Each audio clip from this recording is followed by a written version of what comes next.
देख रहे हैं S11 न्यूज चैनल और मैं हूं आपके साथ आकांक्षा आनंद। आखिर कब तक बेखौफ होकर घूमेंगे अपराधी? पश्चिम चंपारण के बेतिया मुफसिल थाना क्षेत्र के लालू नगर गांव के निवासी अख्तर मियां के बेटे अब्दुल अहमद की निर्मम हत्या कर दी गई है। बताया जा रहा है अज्ञात अपराधियों ने उस पर हमला कर उसकी हत्या कर दी।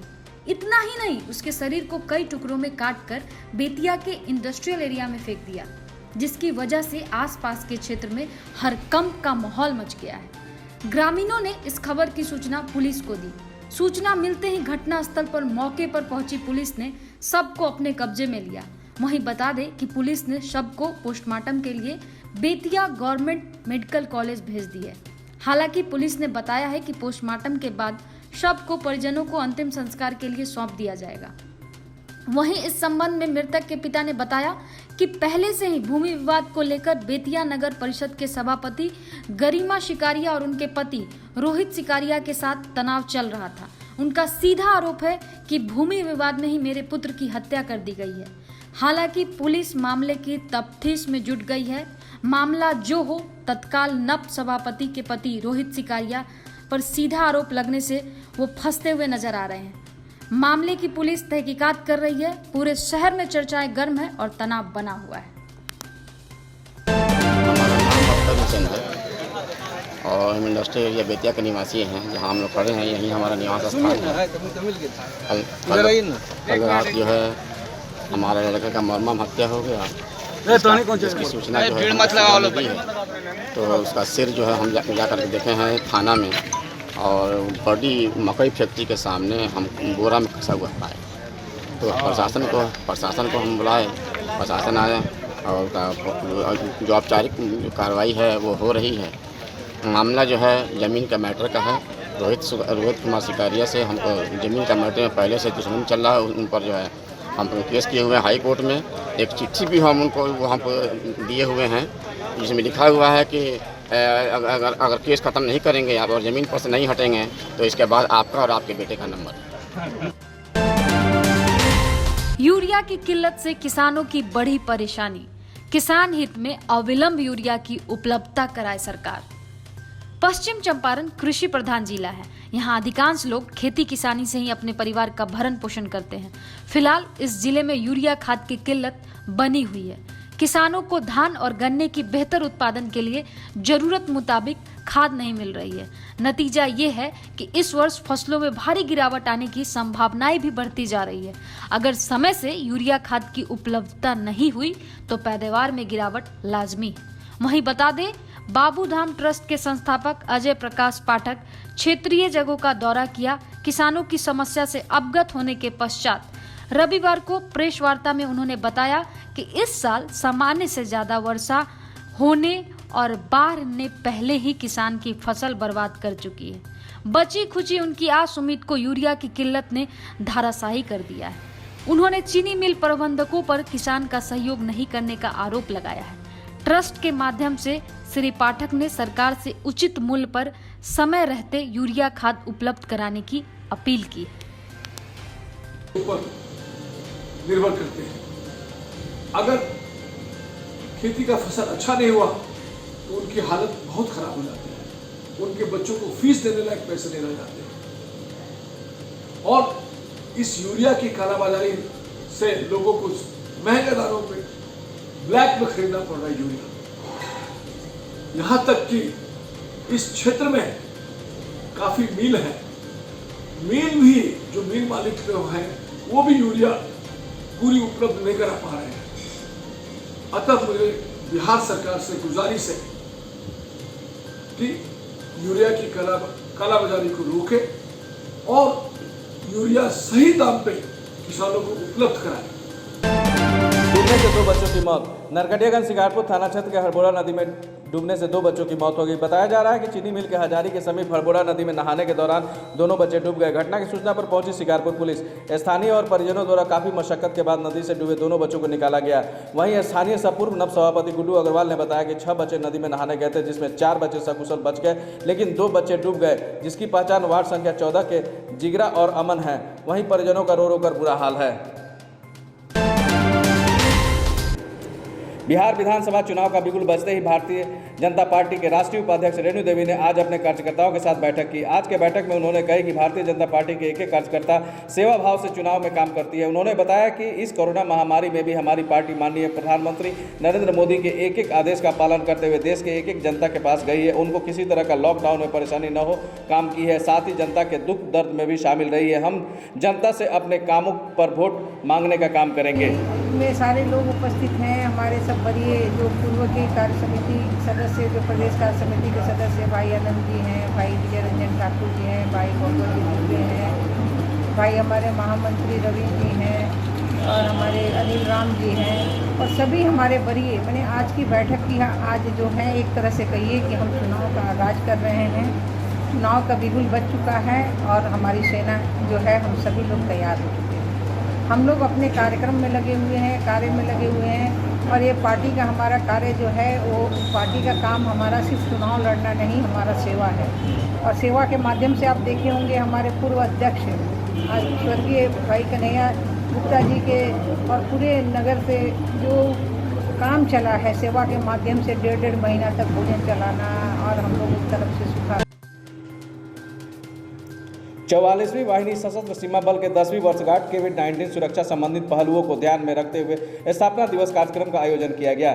नरकटियागंज में 44वीं वाहिनी सशस्त्र सीमा बल के 10वीं वर्षगांठ के शुभ अवसर पर वाहिनी प्रांगण में कोविड-19 सुरक्षा संबंधी पहलुओं को ध्यान में रखते हुए स्थापना दिवस कार्यक्रम का आयोजन किया गया। कार्यक्रम का आरंभ इस वाहिनी में अनिल कुमार सिंह द्वितीय कमान अधिकारी कार्यवाहक कमांडेंट और बल कर्मियों द्वारा वाहिनी मुख्यालय के सर्वधर्म सभा स्थल में पूजा अर्चना से किया गया। तदोपरांत वृक्षारोपण का आयोजन किया गया। अंत में कार्यक्रम का समापन दोपहर भोज के साथ हुआ, जिसमें आमंत्रित अतिथि 44वीं वाहिनी एवं छत्र मुख्यालय बकरी बांधने को लेकर 2 परिवारों में हुई हिंसक झड़प, जिसमें एक आदमी का सिर फटा, 4 आदमी घायल हुए। बता दें कि बेतिया बानू छापर बेलबनिया टोला वार्ड नंबर 13 में बकरी बांधने को लेकर 2 परिवारों में आज हिंसक झड़प हुई। मारपीट का मामला पुरानी दुश्मनी का बताया जाता है, जिससे कि मामला बढ़ने लगा और मारपीट तक पहुंच गया, जिसमें ननकू राम पिता भोला राम को बचाव करने के दरमियान लाठी से सर पे वार कर उसे गंभीर रूप से घायल कर दिया गया, जिसमें नामजद की पहचान अनिल राम पिता महेंद्र राम बताया जाता है। इसके साथ ही 11 लोग मारपीट में शामिल थे, जिनका नाम सुनील राम, प्रदीप राम, संदीप राम, पिता नंदलाल राम, रूपमणि देवी, रीसा कुमारी, ये सारे अभियुक्त एक ही घर के बताए जाते हैं। इसके अलावा इंदू देवी बेटी चंदा देवी, पति सत्यन राम बताया गया है। ननकू राम के पिता द्वारा बताया गया कि महेंद्र राम, नंदलाल राम, नगीना राम ये लोग पहले से ही अपराधी प्रवृत्ति के मिजाज के लोग हैं। इन लोगों द्वारा लगभग 15 साल पहले भोला राम के भाई स्वर्गीय मोहन राम की जान मार दिया गया था, जिसकी रिपोर्ट बेतिया मुफस्सिल थाना में मामला दर्ज है। पीड़िता के परिवार का कहना है कि इन लोगों की मंशा हमारे परिवार को हर हमेशा नुकसान पहुंचाने की रहती है और आज भी जान से मारने की कोशिश की गई। ये लोग थाना में जाने पर जान से मारने की धमकी भी दिए हैं। फिलहाल सभी घायलों को बेतिया गवर्नमेंट मेडिकल कॉलेज अस्पताल में भर्ती कराया गया और टाउन थाना को खबर दी गई है। टाउन थाना द्वारा इंजरी रिपोर्ट और पीड़िता का बयान लिया गया है। बेतिया टाउन थाना द्वारा सारी घटना की जाँच की जा रही है। बोले भोला राम हाँ घर बानी छापो हमारा भाई के झगड़ा भइल, टाटी हटाओ तो बाँस में मुआ दिला जन। कितना साल पहले? 15 साल पहले। अच्छा, के रहा में? नगीना, हाँ नंदलाल, हाँ हाँ महेंद्र, हाँ हाँ अच्छा नंदलाल, हाँ बस 3 आदमी का। अच्छा और आज जन बैल बा एमे भी हुए लोग बा? एमे हुए लोग बा। अच्छा 3 भाई उबाइल ओकरा बाद से ऊपर नंदलाल के बेटा एगो संदीप बड़े आ एगो गोविंदा आ एगो सुनील आ एगो अनिल बड़े आ एगो। बेतिया गवर्नमेंट मेडिकल कॉलेज अस्पताल में कार्यरत डॉक्टर सुमित कुमार चलाते हैं ड्यूटी के दौरान अपना प्राइवेट क्लिनिक। सरकारी अस्पताल के मरीजों पर नहीं रहता ध्यान। इमरजेंसी वार्ड में पट्टी और दवा के लिए बाहर से लाने के लिए दिए जाते हैं पर्चे। सरकारी कर्मी द्वारा इलाज सामग्री का किया जा रहा है गबन। बता दें कि यह अस्पताल का जितना बड़ा नाम है, जितनी अच्छी इस नाम की प्रतिष्ठा है, उतनी ही छोटी सोच और डॉक्टर। अच्छा क्या हुआ है? सर क्या सांस लेने में प्रॉब्लम है। कौन है ये हमारा लड़का है। अच्छा तो इसका ऑक्सीजन का जरूरत है सर। अच्छा और सर देखिए बस दवाई की हो गया, हम यहाँ पर भर्ती करने को लाए हैं। ऑक्सीजन का जरूरत है सर। तब तक यहाँ पता लगा है जो डॉक्टर लोग रेफ़र कर दिए। कल ही हम आए, आज रेफ़र कर दिए। अच्छा रेफ़र का कारण कुछ बताया गया क्या? ना कुछ नहीं सर। अच्छा अभी तक कोई भी डॉक्टर नर्स चेक करने आई है? ना नहीं सर, अभी तक कोई चेक करने नहीं आया है। नहीं। अच्छा कर्मचारी लोगों के भेष में दलाल भरे पड़े हैं, जिसमें एक डॉक्टर सुमित कुमार, जिनसे S11 न्यूज़ के पत्रकार सुमित कुछ सवालों के पूछने पर भड़क जाते हैं, जिसमें पीड़िता का कहना है कि हमसे बैंडेज के लिए पट्टी और दवा मांगा जा रहा है। इस बात पर इमरजेंसी वार्ड के कर्मचारियों से पूछा। आप जवाब नहीं दीजिएगा क्या? अरे मोबाइल में रिकॉर्ड करना है ना, ये पूरे अरे भैया आप ये जवाब दीजिएगा पहले। सुमित कुमार जो पेशेंट है उसको क्या किया गया है, क्या हुआ है, उसको क्यों रेफर किया गया है? कि सरकार मरीजों के इलाज के लिए पट्टी और दवाएं मुहैया करा रही है, आप लोग पेशेंट को पट्टी और दवा की पर्ची पकड़ा देते हैं। इस पर डॉक्टर सुमित कुमार का कहना है कि सुमित कुमार बात करने से किया इनकार। डॉक्टर सुमित से पूछने पर सरकार द्वारा इलाज के लिए जो भी सामग्री सरकार मुहैया कराती है, अभी बात हो ही रही थी, तब तक अपना पोल खुलते देख चिकित्सक सुमित द्वारा मोबाइल को बंद करने की धमकी दी जाती है और उल्टे S11 के न्यूज़ के पत्रकार से तू मैं करने को लगे। जबकि डॉक्टर सुमित कुमार का एक बेतिया मित्रा चौक पर प्राइवेट क्लिनिक भी चलता है। इसके दलाल द्वारा सरकारी अस्पताल से मरीजों को बहला फुसलाकर इनके प्राइवेट क्लिनिक में ले जाने का भी काम किया जाता है। वहीं अस्पताल के कार्यरत शिवपूजन पटेल, जो कि चिकित्सा कर्मचारी संघ के अध्यक्ष हैं, का कहना है कि यहाँ न ही अस्पताल, बिजली के खंभा सहित गिरा ट्रांसफार्मर, बाल बचे लोग। पुराना अस्पताल के सामने काम करने के दौरान रविवार को बिजली की खंभा सहित ट्रांसफार्मर सड़क पर गिर गया। उसके साथ बसंतपुर रोड में भी एक बिजली का पोल गिर गया। नरकटियागंज नगर के मुख्य बाजार में नेवला प्रजाति का जानवर आने से मचा हड़कंप। नरकटियागंज के बीचों बीच बाजार में अजीबोगरीब जानवर का नाम सुनकर मोहल्ले वासियों ने देखने के लिए उमड़ पड़े। बिहार में चुनावी साल है और सभी दलों ने अपनी तैयारी शुरू कर दिया है।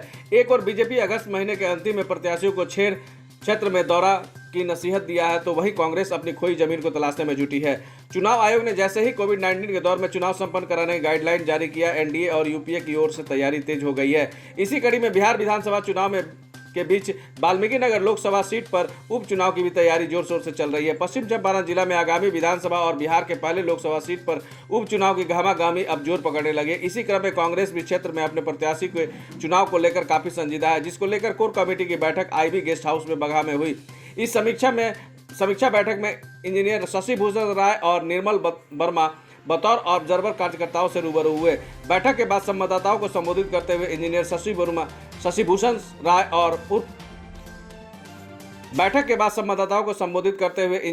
भूषण राय उर्फ पप्पू राय ने कहा कि बिहार में महागठबंधन की सरकार बनी तो बगहा को राजस्व जिला बनाने के लंबे समय से चली आ रही मांग पूरी की जाएगी। वहीं दूसरी तरफ कांग्रेस नेताओं ने बगहा में हो रहे गंडक नदी से कटाव को लेकर भी सरकार को आड़े हाथों लिया और बचाव राहत कार्य की मांग की। बता दें कि 2020 बिहार विधानसभा चुनाव के साथ ही वाल्मीकि नगर संसदीय क्षेत्र में लोकसभा का उपचुनाव भी होना है, क्योंकि जदयू सांसद बैद्यनाथ प्रसाद महतो के असामयिक निधन के बाद से यह सीट रिक्त पड़ी है।